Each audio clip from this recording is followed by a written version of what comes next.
Kia ora everybody and welcome back to Teology, where we drink tea and talk theology. Today we are drinking Feijoa Green Tea and kind of having some half-brewed thoughts again. Now, I did one of these videos fairly recently, I think, where I just kind of talked about some random thoughts I have on a topic, and I'm going to do it again. And this video has been inspired by a book that I recently finished. I got lent, called The War of Loves by David Bennett. And if you haven't read this book, I really recommend it.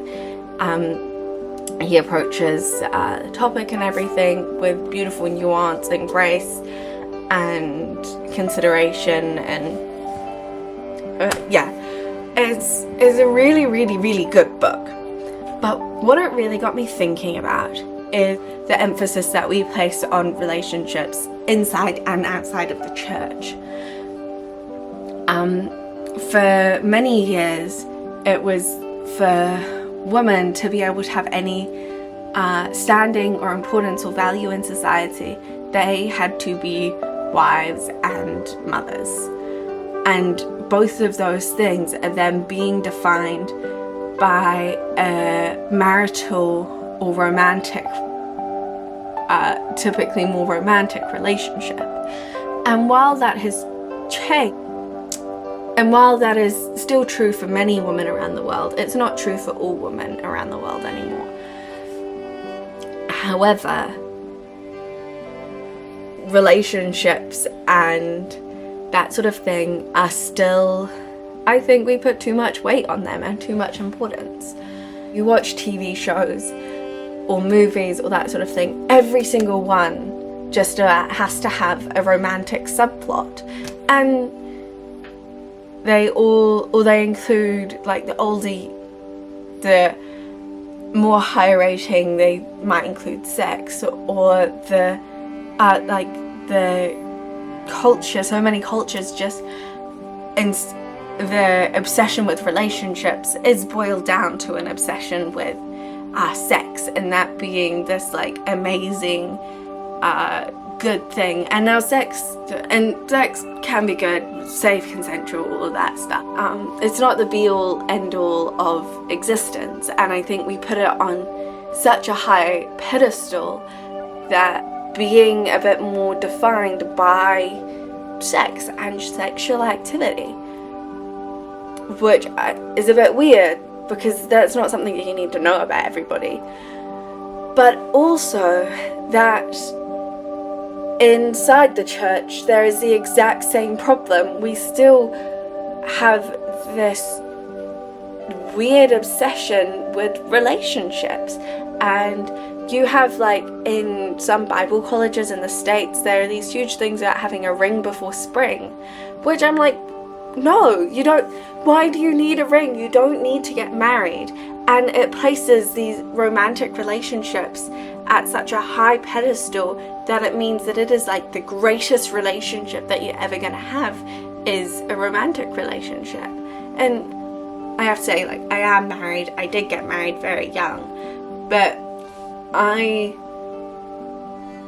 don't see that as any fulfillment of me as a person. I am so grateful for my husband. He's lovely and awesome, but we also have a great friendship. Our whole relationship, while it is a romantic relationship, isn't about being a romantic relationship. There's also strong friendship there, and I have some very, very close friends of mine who,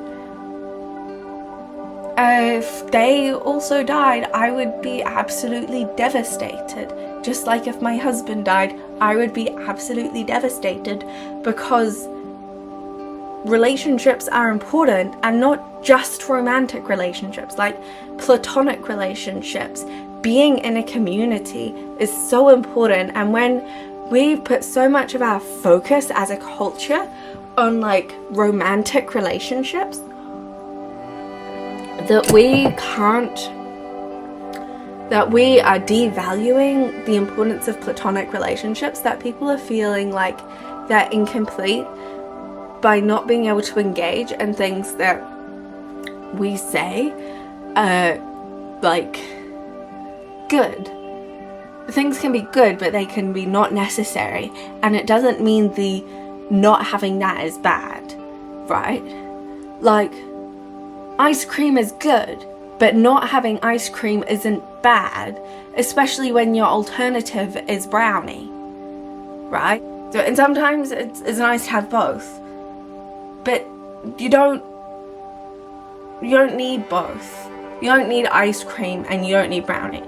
No, that falls over very quickly as an analogy, because we are designed to be in relationship in like the generic sense of being in community, and having people is like so important.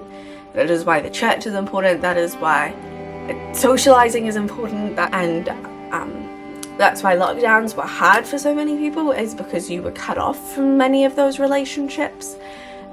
But they're good. Relationships are good, but all relationships are good. You don't have one that is better than the other. Sometimes they fill different places. But if you don't have sex, you're not an unfulfilled person.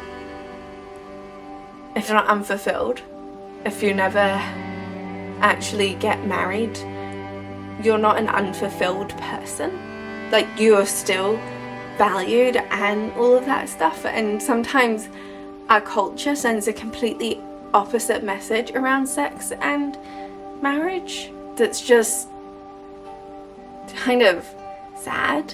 And even in the church, we send really damaging messages about sex to young girls in particular, where they're taught that if they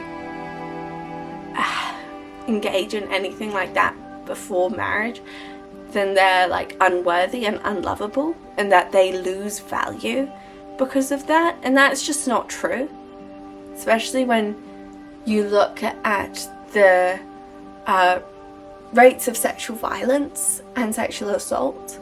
When you look at the number of women who have like been victims of sexual assault, it's horrific that we would think that that the church would act as if it was okay to then look at those people and tell them, because of this thing where you went through something horrible, you have lost value. That it wasn't something like, that's just disgusting. Like, I'm sorry, that just disgusts me that we would think it's okay to tell people that we would make it so much about being pure, and the onus being on the young woman to behave and act in certain ways so that she remains pure, but so that the young men also remain, or that the onus is on her and not on them to do that. Gross. And now, not all churches teach this or that sort of thing, but it is quite pervasive across a lot of church teaching. And you have like the classic boys will be boys, that sort of thing, which is just disgusting, because that's not even what Jesus teaches. Jesus teaches that if your like right hand causes you to stumble, to cut it off. That if your eyes are looking at people lustfully, to pick them out because they're leading you into temptation. And like, that's where the onus is on the person who is being tempted and doing those things, on the person that is about to act in a way that will cause harm. And we put so much emphasis on sex and relationships and all of those things that it means we cannot be, that we shut ourselves off from being a loving community to so many people, because we as the church have built relationships up to be this thing which they are not biblically meant to be. Like, Jesus never got married. Paul, as far as we can tell, wasn't married. Isaiah, we can tell, wasn't married, and some of the prophets were married, like Hosea, but that doesn't make any of them less worthy than the other, and it shouldn't make any of them less worthy than the other, but sometimes we act like it does, and we put relationships on this pedestal that they shouldn't be put on. And I just think we need to slow down a little bit, and like, we just make such a big deal out of something and then diminish other good things because of it. Like, we make such a big deal out of romantic relationships that we diminish the importance of platonic relationships, that we diminish the importance of friendships for romance. It's one of the areas that, like, since I read the book and since I've been seeing it, and I've started just seeing it everywhere, that I've seen it and I've been like seeing it more and more everywhere. I just don't get it. I don't get why we do this. Anyway,